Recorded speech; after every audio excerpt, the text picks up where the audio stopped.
India lately has been observing an unruly behavior and some chaotic scenes, not only in the parliament but across the streets of some states like Punjab and Haryana.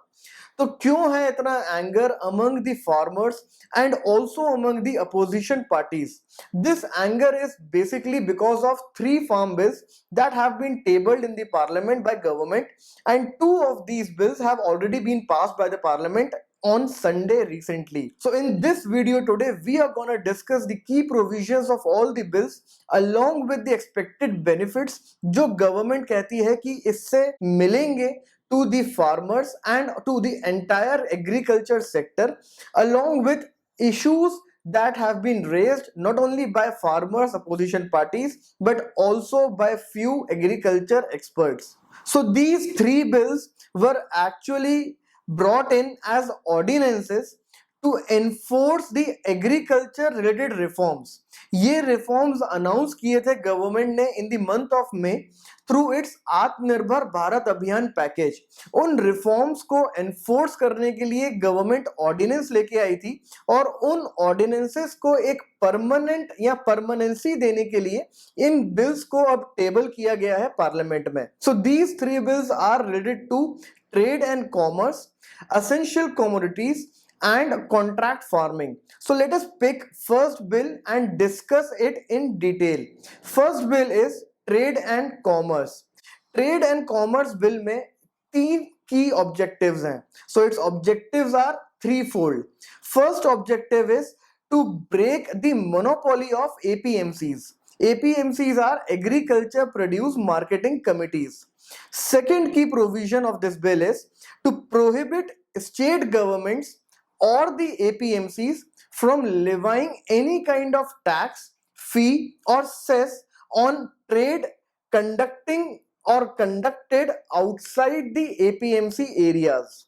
And third provision of this bill is to facilitate or expand electronic trading outside the scope of APMCs as well.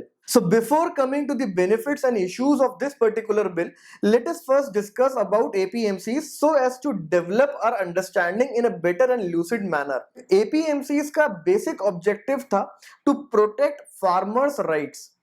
APMCs government regulated markets establish करता है in the form of mandis, wherein it is mandatory for a farmer to sell his or her produce only in that particular or nearest mandi. इसके पीछे जो intention था that was to protect farmers rights, उसको better storage and other infra facilities provide करवाना and to make his produce marketable by introducing him to various numbers of traders and buyers. तो क्या इस APMC के establishment से वो intentions fulfil हो पाए जो बेसिकली एपीएमसीज को कॉन्स्टिट्यूट करने के पीछे थे?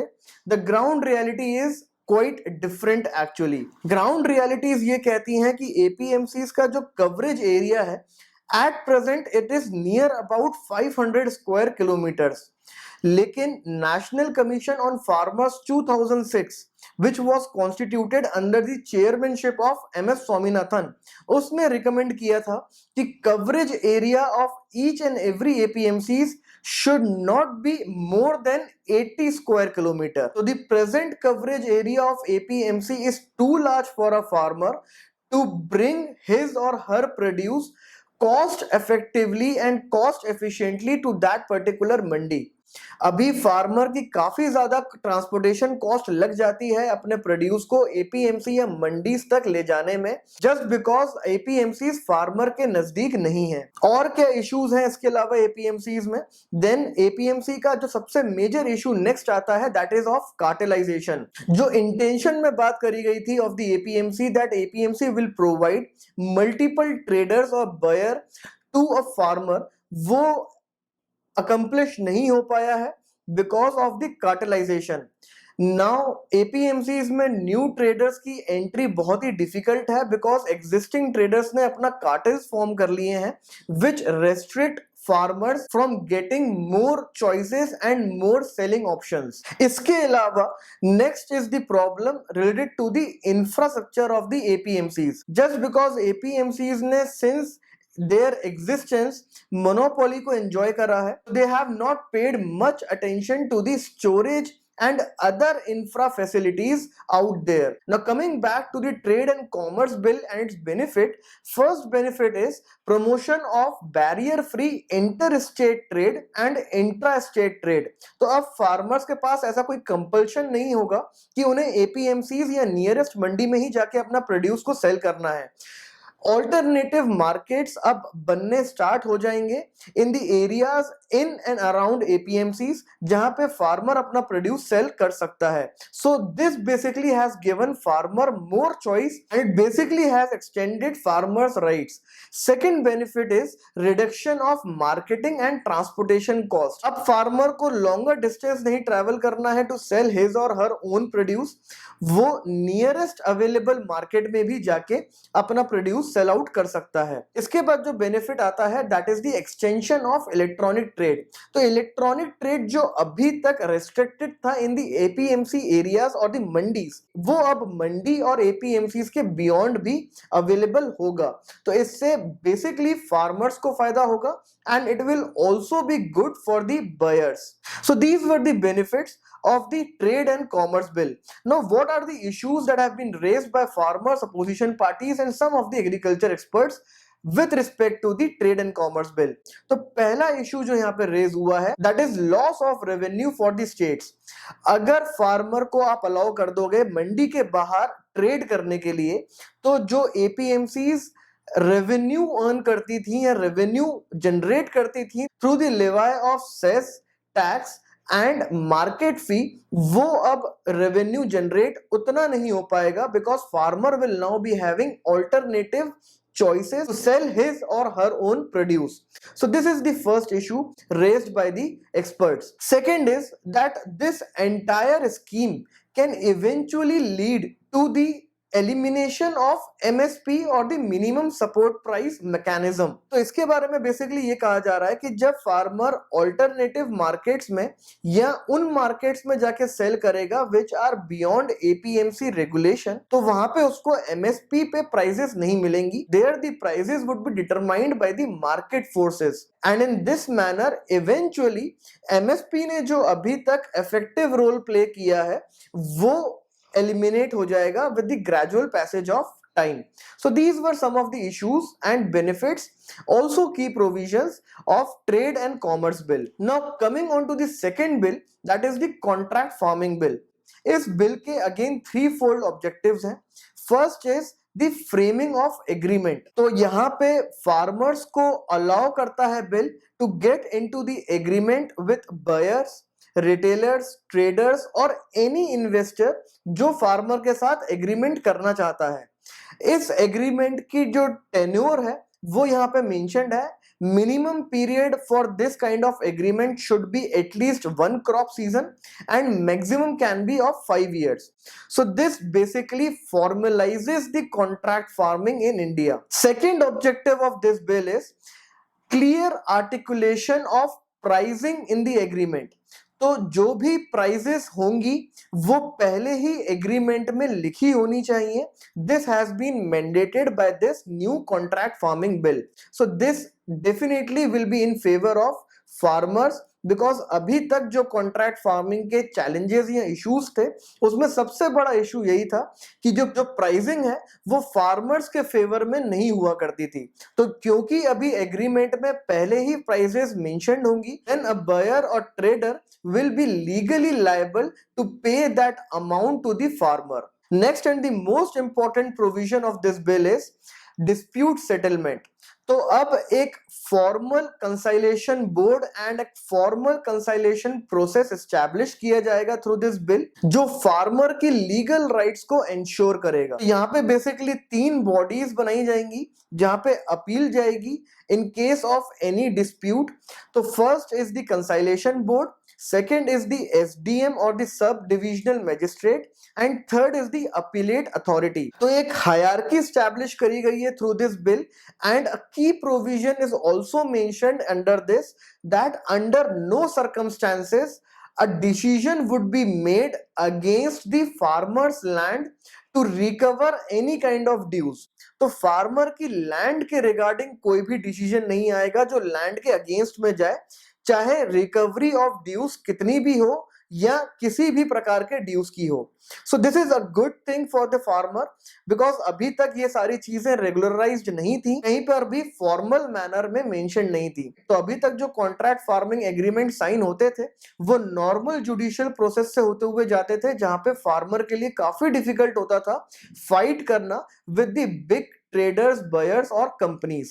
So this bill again is gonna facilitate some good things to the farmers. और अब हम उन benefits की बात करते हैं. So first good benefit that will come is transfer of risk from farmer to the buyer और trader.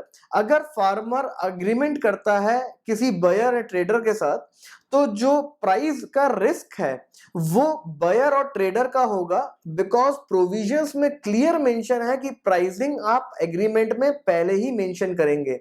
So a pre determined price is already mentioned in the agreement and a trader or buyer will be liable to pay that price irrespective of the circumstances after the production of crop. तो जो market risk अभी तक farmers face करते थे वो risk अब transfer हो गया है from farmers to the traders और बयर्स. नेक्स्ट बेनिफिट यहाँ पे है transfer of modern technology and advanced agriculture inputs. अगर किसी बयर या ट्रेडर को एक पर्टिकुलर क्रॉप किसी फार्मर से प्रोड्यूस करवाना है, तो वो बयर या ट्रेडर इंश्योर करेगा कि उस फार्मर के पास प्रॉपर टेक्नोलॉजीज हो, प्रॉपर इनपुट्स हो, ताकि जो क्रॉप प्रोड्यूस हो रही है उसकी मार्केट वैल्यू ना कम हो, इंस्टेड वो उसको बेटर प्राइसेस में सेल आउट कर सके. So what is happening in this scenario is there is transfer of technology and also the advanced agricultural inputs to farmers. और इसके साथ ही यहाँ पे एक और बेनिफिट आता है, that is elimination of all the intermediaries जो अभी तक इन्वॉल्व थे right from the production till it's selling in the market. तो ये सारे इंटरमीडियरीज जब एलिमिनेट हो जाएंगे तो बेटर प्राइस डिस्कवरी होगी और बेटर इनकम सिक्योरिटी होगी फॉर द फार्मर्स. और यहाँ पे जब हम फार्मर्स के इनकम सिक्योरिटी या ओवरऑल एनहांसमेंट की बात करते हैं, तो सबसे ज्यादा इंपॉर्टेंट है ये समझना कि in India more than 85% farmers are small and marginal, मतलब जिनके पास 2 हेक्टेयर से कम जमीन है. इंडिया में 85% किसान वही हैं. तो कॉन्ट्रैक्ट फार्मिंग से इन किसानों का फायदा होगा जो सबसे ज्यादा जरूरी था, बिकॉज जो बिग फार्मर्स हैं they already are making profits and they already are into a good business. But जो वल्नरेबल थे small and marginal farmers, they were sideline till now and will now come into main stream through these kind of agreements. But there are some again issues that have been highlighted by various sections जो हम यहाँ पे discuss करते हैं. तो पहला issue यहाँ पे ये आता है कि डिस्प्यूट सेटलमेंट के केस में अगर कॉन्ट्रैक्ट फार्मिंग एग्रीमेंट में कोई डिस्प्यूट होता है तो उस केस में जो बिग कंपनीज हैं या ट्रेडर्स हैं, बयर्स हैं, उनके पास एक एज होगा when we compare it to the farmer. तो farmer will be a weak negotiating party in the overall agreement. और जो डिस्प्यूट मैकेनिज्म यहाँ पे स्टैब्लिश किया गया है, it again will tilt in the favour of buyer or a big company which is involved in the agreement. Second जो यहाँ पे इशू मेंशन किया गया है, that is related to small and marginal farmers. तो अभी जो हमने बेनिफिट की बात करी वो इशू में ऐसे हाईलाइट होती है कि क्योंकि सबसे ज्यादा फार्मर्स स्मॉल एंड मार्जिनल हैं, तो ये पॉसिबल है कि बिग कंपनीज उनके साथ कभी ट्रेड करे ही ना, उनके साथ कभी एग्रीमेंट साइन ही ना करें.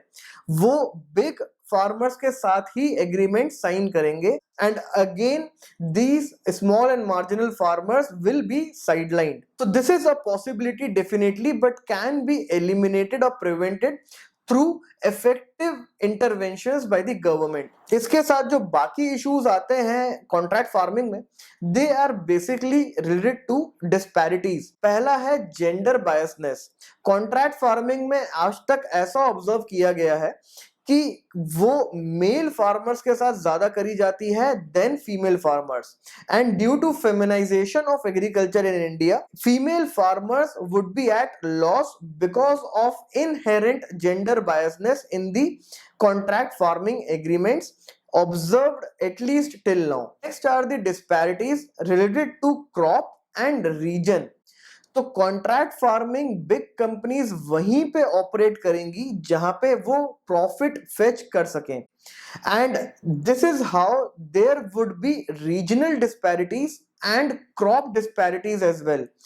जो बिग ट्रेडर्स हैं, बायर्स हैं, वो डेफिनेटली उन क्रॉप्स पे कॉन्ट्रैक्ट फार्मिंग करेंगे जो उन्हें गुड प्राइजेस फेच करते हो, and in this manner there can be an emergence of selective cropping, जहां पे जो ट्रेडर्स हैं वो हो सकता है कि सिर्फ कैश क्रॉप्स पे ही कॉन्ट्रैक्ट फार्मिंग करें और किसी पर्टिकुलर रीजन में करें where plantations are more successful, और in the states like Punjab and Haryana where already agriculture related infrastructure is strong. तो इस टाइप की डिस्पैरिटीज देखने को मिल सकती हैं if this contract farming bill gets enacted. Now the next and the last bill tabled in the parliament is related to essential commodities.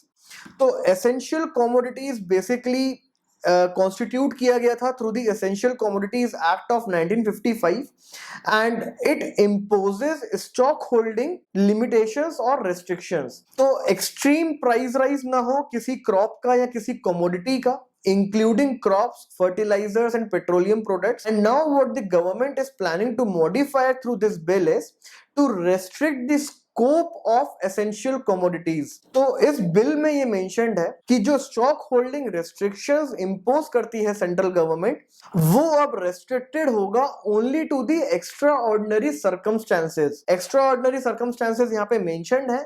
They are war, famine, extraordinary price rise और natural calamity. In 4 reasons के कारण government stock holding restrictions impose कर सकती है. Otherwise government will not impose stock holding restrictions at least on commodities like cereals, pulses, onions, potatoes and oil seeds. तो ये कुछ यहाँ पे कमोडिटीज मेंशन्ड है जिनके लिए ये बिल लाया गया है. So this is how Essential Commodities Act has been modified through this bill by the government. Now what are the benefits? Benefit इसका सबसे पहला होगा that India will be able to attract more foreign direct investment, especially in the storage sector. अभी तक due to this stock holding restrictions through the Essential Commodities Act, India का storage sector develop नहीं हो पाया क्योंकि यहाँ पे investors थोड़ा सा रिस्की फील करते थे, क्योंकि गवर्नमेंट कभी भी स्टॉक होल्डिंग रेस्ट्रिक्शंस इंपोज कर दिया करती थी on certain commodities due to price rise और एनी अदर फैक्टर्स. जो अब क्लियर किया गया है या एटलीस्ट कैटेगोरिकली मेंशन किया गया है in a bill, so investors will now feel confident in investing in the storage sector. तो इंडिया का जो ओवरऑल पोस्ट हार्वेस्ट इंफ्रास्ट्रक्चर है एग्रीकल्चर का, वो डेवलप होगा including the supply chains because of this new provision और modification in the essential commodities act of 1955. Bill के पास होने पे काफी और भी फायदे हैं, like price stabilisation of essential commodities again, क्योंकि यहाँ पे अब रैंडम मैनर में इम्पोजिशन नहीं होगा on the stock holding. Due to this there will be reduction in food wastage and enhanced food security in India. तो स्टोरेज इंफ्रा को enhance करने से फूड वेस्टेज इंडिया में कम होगा, which directly will have impact on the overall food security of our country. But some issues are again mentioned here by experts. यहाँ पे जो सबसे बड़ा इशू मेंशन किया गया है that is with respect to big companies. Big companies will have their own storage facilities which will be extensive in manner. और क्योंकि अब इस बिल में मॉडिफाई कर दिया है एसेंशियल कमोडिटीज एक्ट को, जिससे अब स्टॉक होल्डिंग रिस्ट्रिक्शंस रैंडम और अब्रप्ट मैनर में नहीं लगाए जाएंगे। तो ये बिग कंपनीज स्टॉक करना स्टार्ट कर देंगी in a substantial manner, which again will affect farmers because these big companies then will be in a position to fluctuate market prices according to their own will। तो ये एक issue है जो यहाँ पे मेंशन्ड है in this essential commodities bill. अब अगर हम ओवरऑल बेनिफिट की बात करें of all the three bills, तो जो सबसे इंपॉर्टेंट बेनिफिट्स यहाँ पे आते हैं निकल के, they are better price discovery for the farmer as farmer is getting more choices. There is expansion of farmers choice basically to sell his own produce, to sell the produce on his own determined prices, and he basically is getting an alternative option against the previously mandated APMC markets।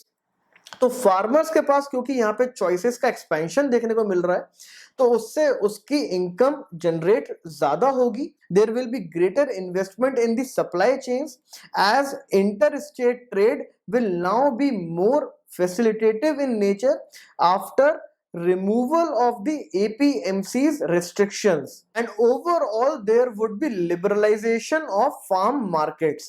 So these are some of the key benefits which we get from all these three bills। Now talking about the issues in a summarily manner, जो सबसे बड़ा issue यहाँ पे आता है, that is unrestricted and less regulated entry of private companies or corporate houses into the agriculture sector। तो यहाँ पे जब big corporations की entry होगी, then it is important for the government to safeguard the interest of farmers as well, especially those of small and marginal farmers who constitute more than 85% of the farmers population in India। इसके साथ जो at present issue rise हो रहा है India में, especially in the parliament, वो ये है कि ये तीनों बिल बहुत ही हेस्टी मैनर में गवर्नमेंट ने टेबल करे और पास कर दिए। सिर्फ एक ही बिल अभी पेंडिंग है, दो ऑलरेडी पास हो चुके हैं। तो ये बिल्स को प्रॉपर डेलिबरेशन की जरूरत थी। They should have been referred to the select committees or the standing committees for further deliberations, which was not done by the government, and so these bills are also opposed by the opposition parties। कि ऐसे bills जो पूरे agriculture sector को completely transform करने का potential रखते हैं, they should not have been passed in such a hasty manner। So these were the issues, and now let us discuss way forward। Way forward में सबसे important point यहाँ पे आता है that government should not withdraw its hand और withdraw its interventions from these market dealings in the agriculture sector. मतलब government को तब तक रेगुलेट करना चाहिए जब तक ये इंश्योर ना हो जाए दैट कॉन्ट्रैक्ट फार्मिंग एग्रीमेंट्स की अगर हम बात करें या एपीएमसीज की बात करें या एसेंशियल कमोडिटीज की बात करें, वो सारी चीजें प्रॉपरली फंक्शन कर रही हैं। And for this what can government do is increase the negotiating और बार्गेनिंग पावर ऑफ फार्मर्स। अब क्योंकि इंडिया में more farmers are from the small and marginal category, so what can be done is these can be brought together in the form of FPOs or cooperatives, because then they will be having more negotiating or bargaining power। so already FPOs India में बहुत अच्छा कर रहे हैं, बहुत efficiently function कर रहे हैं, and their ambit can further be enhanced or increased, and existence of FPOs can also be widened in the areas where they don't exist as of now। तो यहाँ पे गवर्नमेंट एक फैसिलिटेटिव रोल प्ले कर सकती है और इन farmers को कलेक्टिव वॉइस प्रोवाइड कर सकती है। Next is modification of APMCs as well. Although ये जो बिल प्रोड्यूस हुआ है, specially the trade and commerce bill, ये एपीएमसीज को नच करता है to reform themselves, because now APMCs will not be able to enjoy the monopoly जो अभी तक वो एंजॉय करते आए हैं। So now APMCs will find new markets next to their door, and they will be nudged to advance themselves or modify themselves according to the needs and demands of the present situation and circumstances। तो यहाँ पे government इस modification को further accelerate कर सकती है by making APMCs specifically for a particular crop। जो already exist करती हैं कुछ स्टेट्स में। एक गुंटूर आंध्र प्रदेश में मिर्ची या चिलीज की एपीएमसीज हैं। महाराष्ट्र में टोमेटोज एंड अनियंस की एपीएमसीज एग्जिस्ट करती हैं, लसाल गांव में, नारायण गांव में। इस तरीके से जो प्रोडक्ट या क्रॉप स्पेसिफिक एपीएमसीज हैं वो बेटर फंक्शन करती हैं, और ऐसा प्रेडिक्ट किया जा रहा है कि इन एपीएमसीज के in and around new markets develop नहीं होंगे because there farmers are quite happy. So these kind of modifications with the APMCs can be attempted by the government in other areas as well, and most importantly government will have to make sure that dispute settlement process mentioned in this bill never tilts towards the big companies, traders or buyers area, thereby depriving farmers rights. Government here will have to provide some sort of legal aid to farmers so that they can protect their own rights in case a dispute is raised in the conciliation boards or the appellate authorities. So that was all that we had to discuss in this cracked session. If you think that we have cracked it right, then please let us know in the comment section below. Also like and share this video if you have learned anything out of this, and do subscribe to our channel if you haven't done it yet. Thank you for your patient listening.